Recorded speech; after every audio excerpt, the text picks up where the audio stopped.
At ito na naman po ang inyong Spokes ng Bayan, Harry Roque, para sa Updates from The Hague number 3. Nag-issue po ng kaunahon ng order ang Pre-Trial Chamber number 1 dito sa kaso ni Presidente Rodrigo Roa Duterte.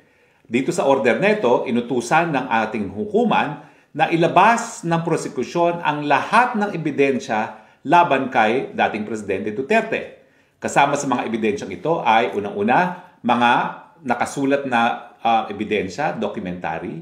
Pangalawa, yung mga tetestigong mga ebidensya o testimonial evidence. Number 3, physical evidence, no? Kung ano man ang physical evidence na merong hawak ang prosecution, kasama na ang mga videos at mga tapes, no?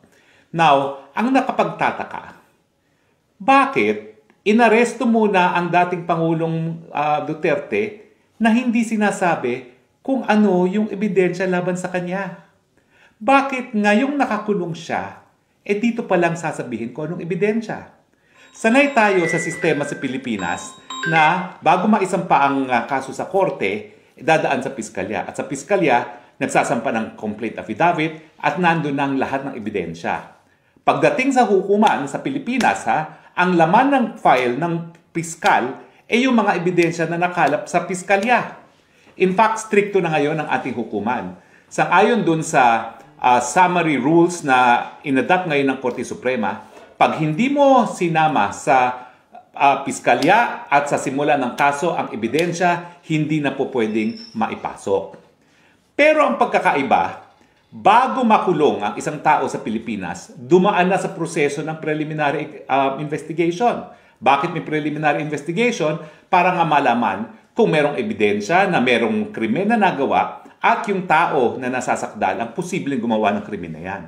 Dahil kung wala namang ebidensya laban sa taong yan, bakit mag-aaksaya ng panahon at ng resources ng gobyerno sa paglilitis? Pero dito sa ICC, kakaiba ang proseso. Huli ka muna, kulong ka muna, bago mo malalaman ang ebidensya laban sa iyo. Tama ba yun? Ang problema, meron bang kahit sinong tao na puti na galing sa developed world na nasasakdal sa ICC? Wala. Kinasuhan nga si Netanyahu, kinasuhan nga si Putin, pero mahuhuli ba nila? Imposible.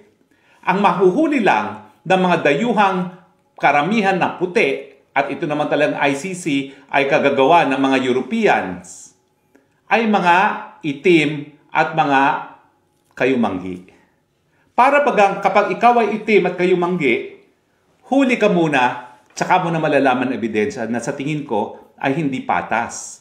Dahil kahit saan tayo makarating sa daigdig neto, napaka-importante ng kalayaan bilang isang karapatang pantao. Hindi dapat yan napagkait sa ating dating Presidente Rodrigo Roa Duterte nang hindi man lang yan nalalaman kung anong ebidensya laban sa kanya. Pero ganyan po talaga ang sistema. Ang sabi naman ni Presidente Duterte, nais mo rin niyang mamatay bago siya husgahan ng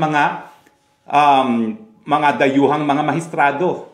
At nakikita natin dito sa proceedings ng ICC, basta ikaw ay Pilipino or itim, kulong ka muna. Wala kaming pakialam, miski hindi mo pa alam at hindi mo pa nakikita ang ebidensya laban sa iyo. At saka tignan niyo po pumasok sa kulungan ang dating Presidente May 12. Ang tinakdang panahon para dun sa tinatawag na confirmation of charges, September 25. Tama ba yan? Na sa 6 na buwan, nakakulong na yung tao, hindi pa tayo sigurado kung meron ang probable cause laban sa kanya? Kaya merong confirmation of charges, ang kasaysayan po niyan, para makumbinse yung mga bansang gaya ng Amerika na sumali sa ICC. Kasi sabi ng mga Amerikano, napakamakapangyarihan yung prosecutor na yan. Pwede niyang kasuhan ng isang nakaupong presidente, and yet, wala siyang accountability kasi sa Amerika, ang kanilang mga prosecutors, mga chief prosecutors, ay halal ng taong bayan. Sino si prosecutor ng ICC na pwede mapakulong sa mga nakaupong presidente? Wala namang naghalal sa kanya. Now, para makonvince sa mga Amerikano, may pre-trial chamber na binuo at kasama dyan sa pre-trial chamber yung confirmation of charges. Dyan palang malalaman kung merong probable cause. Kasi yung warrant of arrest na issue lang ng reasonable basis. Magkaiba po yung reasonable basis. Kumbaga, ito ang sa civil cases, preponderance of evidence.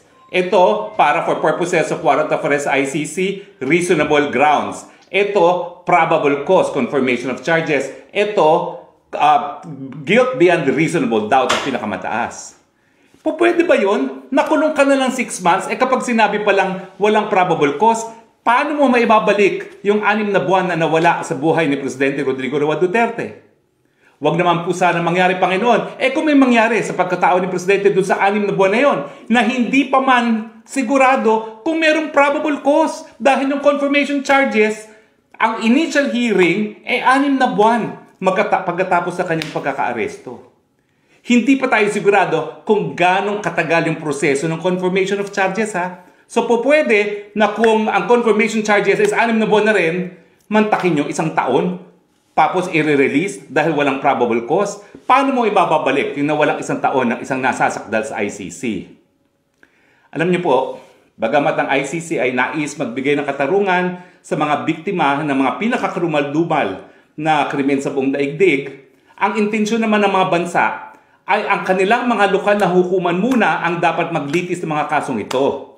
Nakareserba lang talaga ang ICC dun sa mga lugar na walang gumaganang gobyerno at walang hukuman, o di naman kaya may mga batas na nagbibigay ng impunity or immunity sa ilang mga tao. At yung mga bansa gaya ng Thailand na mayroong monarchy, talaga namang hindi po pwedeng kasuhan ang hari kahit ano mangyari. Pintasan mo nga lang ang hari, makukulong ka na dyan. Paano mo pa mapapakulong ang hari mismo?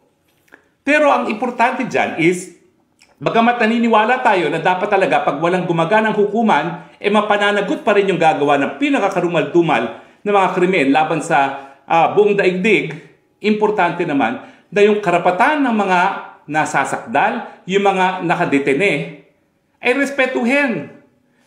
No person shall be deprived of life, liberty, and property without due process of law. Buong daigdig rin respeto yan. Pero bakit ikukulong ka muna? 6 months later, malalaman mo kung ano ang ebidensya. Tama ba yan? Hindi. Dahil yung 6 months sa pinagkait mo ang kanyang kalayaan, that is deprivation of due process. Dahil nakulong mo na siya, nawala ang kalayaan niya sa 6 na buwan, and yet hindi niya alam kung anong basihan ng kanyang pagkakakulong. At ang masakit pa, mga taong may kulay lamang ang linilitis ng ICC. Walang puti po na nalilitis sa ICC. Tayong mga may kulay lang ang pinagkakait ng karapatan ng kalayaan bago pa malaman kung anong ebidensya. Kayo na po maghusga. Tama ba ho na pinagkait na ng kalayaan, kinidnap na ang ating presidente bago pa niya malaman ang ebidensya laban sa kanya? Alam ko po ang aking kasagutan. Hindi po yan makatarungan. Kayo po ang maghusga. Ito po ang inyong Spokes ng Bayan, live from the Netherlands, sa isa na namang kabanata ng Updates from The Hague. Bye-bye.